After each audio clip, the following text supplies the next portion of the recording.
नमस्ते। चलिए आज जानते हैं एक ऐसे कमाल के एंटरटेनर की कहानी। एक ऐसा इंसान जिसका सफर गांव के छोटे छोटे स्टेज पर रोबोट डांस करने से शुरू हुआ और सीधे सिल्वर स्क्रीन की चकाचौंध तक जा पहुंचा। मतलब सुनने में थोड़ा अजीब लगता है ना कि एक रोबोट डांसर आखिर मूवी स्टार कैसे बन गया। पर यही तो सच्ची कहानी है तमिल सिनेमा के एक सबसे चहेते कॉमेडियन की। तो चलिए सबसे पहले उनके नाम को ही समझते हैं। रोबो शंकर। ये रोबो नाम आया कहां से? ये कोई मजाक नहीं था। असल में यही वो कला थी, उनका वो जबरदस्त रोबोट डांस जिसने उन्हें गांव के शोज में पहली बार असली पहचान दिलाई।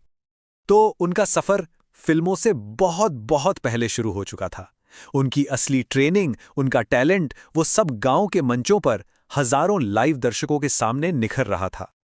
सोचिए, शुरुआत हुई एक मिमिक्री आर्टिस्ट के तौर पर। फिर आया वो दौर जब वो अपने अनोखे रोबो डांस से स्टेज पर आग लगा देते थे।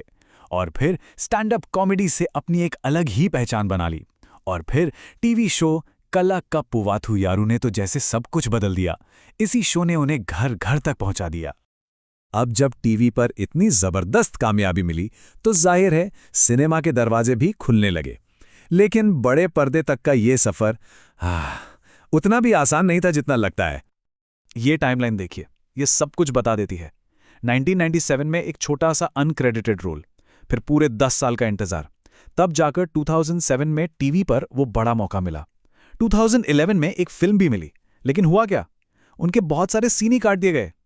असली ब्रेक, वो जिसे कहते हैं ना बड़ा वाला ब्रेक, वो मिला 2013 में।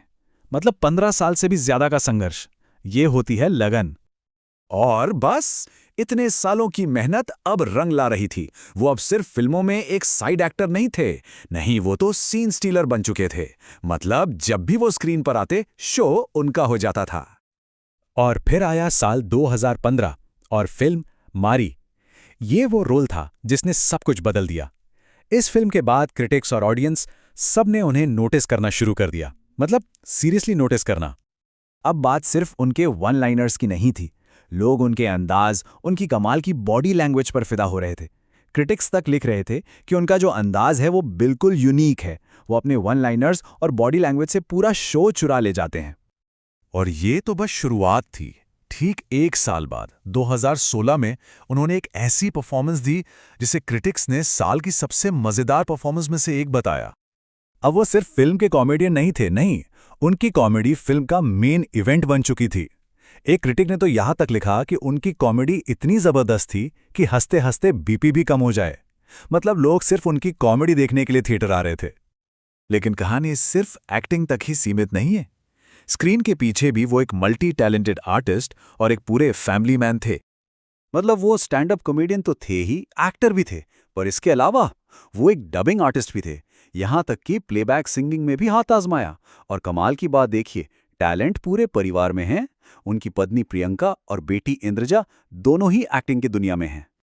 और उनकी रेंज की बात करें तो जरा सोचिए, एक तरफ स्क्रीन पर उनकी वो हाई एनर्जी वाली जबरदस्त फिजिकल कॉमेडी और दूसरी तरफ डिज्नी की द लायन किंग में पुम्बा की वो प्यारी दिल को छू लेने वाली आवाज। मतलब एक ही आर्टिस्ट के दो बिल्कुल अलग, बिल्कुल जुदा अंदाज। लेकिन जो इंसान पर्दे पर सबको इतना हंसाता था, उसकी अपनी जिंदगी में भी एक बहुत मुश्किल दौर आया। 2023 में जब जॉन्डिस के इलाज के बाद उनका वजन बहुत तेजी से गिरा तो उनके फैंस, उनके चाहने वाले सच में उनकी सेहत को लेकर बहुत परेशान हो गए थे।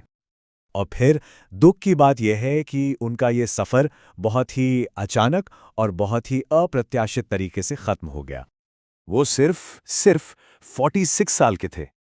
18 सितंबर 2025 को फिल्म गॉडजिला के सेट पर वो अचानक गिर पड़े और उसी दिन उनका निधन हो गया। इस खबर ने पूरी इंडस्ट्री और उनके लाखों फैंस को सदमे में डाल दिया।